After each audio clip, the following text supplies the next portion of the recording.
Untuk menyelesaikan tugas sosiolinguistik, kami dari kelompok 7 akan mempresentasikan materi mengenai bilingualisme, multilingualis, dan diglosia yang disusun oleh Ahmad Gunowo, Andita Oktavia Rahmawati, Neni Diani, Nurholis, Reza Fauzi, Ria Astriana, dan Rizka Salsabila. Pengertian bilingualisme. Menurut istilah, bilingualisme dalam bahasa Indonesia disebut juga kedwibahasaan. Menurut harfiah, bilingualisme ialah berkenaan dengan penggunaan dua bahasa atau kode bahasa. Menurut sosiolinguistik, bilingualisme diartikan sebagai penggunaan dua bahasa oleh seseorang penutur dengan orang lain secara bergantian dalam pergaulan. Orang yang dapat menggunakan kedua bahasa disebut orang yang bilingual, dwibahasawan. Sedangkan kemampuan untuk menggunakan dua bahasa disebut bilingualitas, kedwibahasawan. Jenis-jenis bilingualisme. Jenis-jenis bilingualisme dibagi menjadi 3 bagian, yaitu kedwibahasaan majemuk atau kampen bilingualisme, yaitu kedwibahasaan yang menunjukkan bahwa kemampuan berbahasa salah satu bahasa lebih baik daripada kemampuan berbahasa bahasa yang lain. Kedwibahasaan ini didasarkan dengan B1, bahasa pertama yaitu ibu, dengan B2, bahasa kedua yaitu keluarga, orang lain, dan lain-lain. Kedua bahasa dikuasai oleh dwibahasawan tetapi berdiri sendiri. Poin selanjutnya adalah kedwibahasaan koordinatif atau sejajar, yaitu kedwibahasaan yang menunjukkan bahwa pemakaian dua bahasa sama-sama baik oleh seorang individu. Kedwibahasaan seimbang dikaitkan dengan taraf penguasaan B1 dan B2, orang yang sama mahirnya dalam dua bahasa. Yang terakhir ada kedwibahasaan subordinatif atau kompleks, yaitu kedwibahasaan yang menunjukkan bahwa seorang individu pada saat memakai B1 sering memasukkan B2 atau sebaliknya. Kedwibahasaan ini dihubungkan dengan situasi yang dihadapi B1. Adalah sekelompok kecil yang dikelilingi dan didominasi oleh masyarakat suatu bahasa yang besar, sehingga masyarakat kecil ini dimungkinkan dapat kehilangan B1-nya. Pengertian multilingualisme lebih merujuk pada penggambaran seseorang penutur yang menguasai lebih dari dua bahasa, bisa 3 bahasa atau 4, bahkan 5 bahasa sekaligus.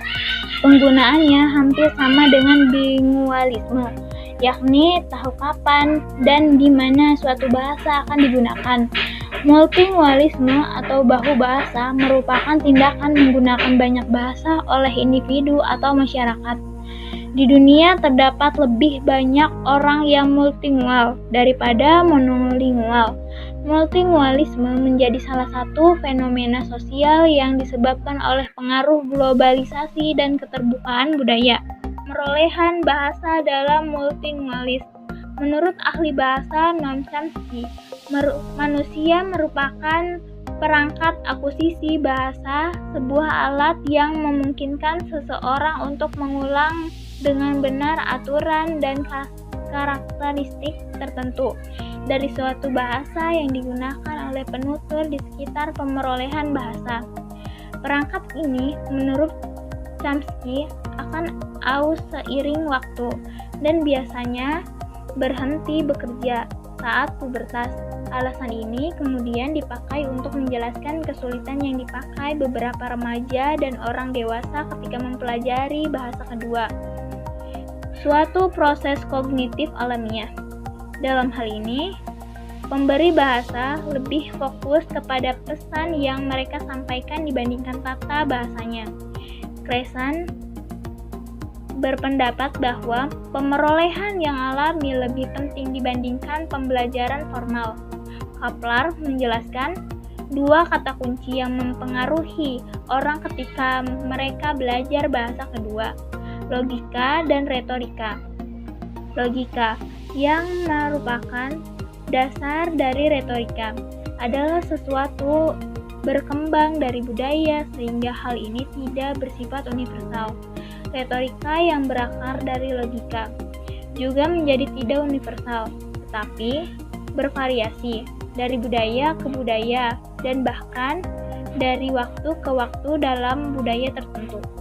Urutan pemerolehan bahasa. Terdapat beberapa cara untuk memperoleh suatu bahasa.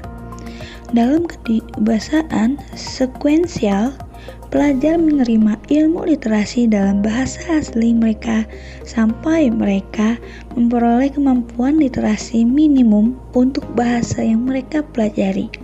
Selain itu, ada pula kedewasaan simultan di mana bahasa asli dan bahasa komunitas diperoleh secara bersamaan. Penutur yang memperoleh bahasa dengan cara ini akan fasih dalam dua bahasa dalam waktu singkat. Namun, pengajar harus fasih dalam kedua bahasa dan memiliki teknik mengajar yang baik. Individu, keluarga, dan komunitas. Diglosia. Kata diglosia berasal dari bahasa Prancis yang berarti istilah diglosia untuk menyatakan keadaan suatu masyarakat di mana terdapat dua variasi dari suatu bahasa yang hidup berdampingan dan masing-masing mempunyai peran tertentu. Diglosa ini dijelaskan oleh Ferguson dengan mengetengahkan 9 topik. Yang pertama, fungsi merupakan kriteria diglosa yang sangat penting. Menurut Ferguson, dalam masyarakat diglosis terdapat dua variasi dari satu bahasa. Variasi pertama disebut dialek tinggi, disingkat dialek T atau ragam T. Dan yang kedua disebut dialek rendah, disingkat dialek R atau ragam R. Yang kedua, prestis. Dalam masyarakat diglosa, para penutur biasanya menggunakan dialek T, lebih bergengsi, lebih superior, lebih terpandang, dan merupakan bahasa yang logis.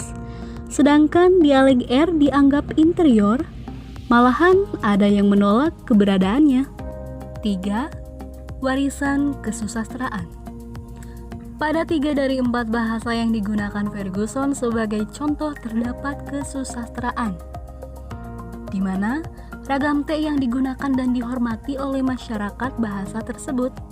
Kalau ada juga karya sastra kontemporer dengan menggunakan ragam T, maka dirasakan sebagai kelanjutan dari tradisi itu, yakni bahwa karya sastra harus dalam ragam T. Tradisi kesusastraan yang selalu dalam ragam T ini setidaknya dalam 4 contoh di atas.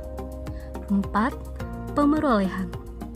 Ragam T diperoleh dengan mempelajarinya dalam pendidikan formal, sedangkan ragam R diperoleh dari pergaulan dengan keluarga dan teman-teman sepergaulan.